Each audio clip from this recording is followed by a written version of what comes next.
నువ్వు నన్ను గులకరాయితో కొడితే నేను నిన్ను ఇటుకరాయితో కొడతా. ఏపీలో ఇప్పుడు నడుస్తున్న రాజకీయం ఇది. ఆ పార్టీ ఈ పార్టీ అని లేదు. అన్ని పార్టీల నేతలు ప్రత్యర్థులని ఓపెన్గా కెమెరా ముందు బండ బూతులు తిట్టుకుంటున్నారు. వైసీపీ హయాంలో ఈ కల్చర్ ఎక్కడికో వెళ్ళిపోయింది. అధికార మదంతో అప్పట్లో ఎమ్మెల్యేలు, మంత్రులు, గల్లీ లీడర్లు ప్రతి ఒక్కరు బూతుల మీదే రాజకీయం చేసి బతికిన సందర్భాలు ఎన్నో ఉన్నాయి.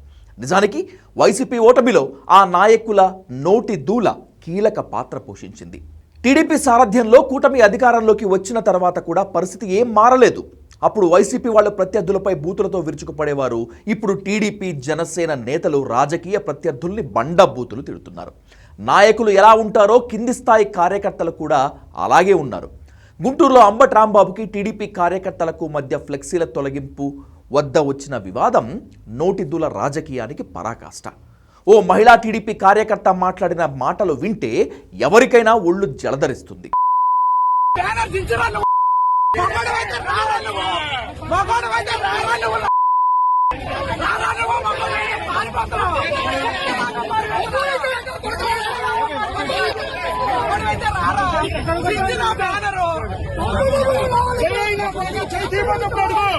అనుచిత వ్యాఖ్యలు, బూతులకు కేర్ ఆఫ్ అడ్రస్ అయిన వైసీపీ నేతలు మాత్రం వెనక్కి తగ్గుతారా? టీడీపీ కార్యకర్తలు తనను అడ్డుకోవడంతో ఆగ్రహం చెందిన మాజీ మంత్రి, వైసీపీ సీనియర్ నేత అంబటి రాంబాబు ఏకంగా సీఎం చంద్రబాబు నాయుడుని టార్గెట్ చేశారు. అనరాని మాటలు అన్నారు.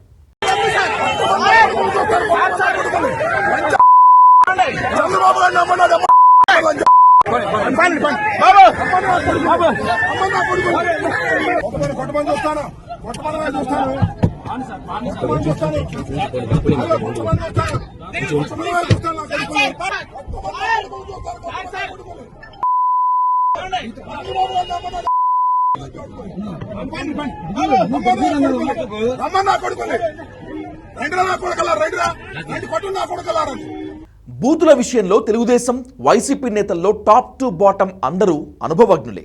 ఇప్పుడంటే ఎవరికి వాళ్ళు శుద్ధులు చెప్తున్నారు, కానీ అవసరం వచ్చినప్పుడు నాయకులంతా నోటిద్దులతో చెలరేగిపోతూనే ఉన్నారు. బూతులు మాట్లాడితేనే రాజకీయం చేయగలం అనే భావన అన్ని పార్టీల్లో వచ్చేసింది.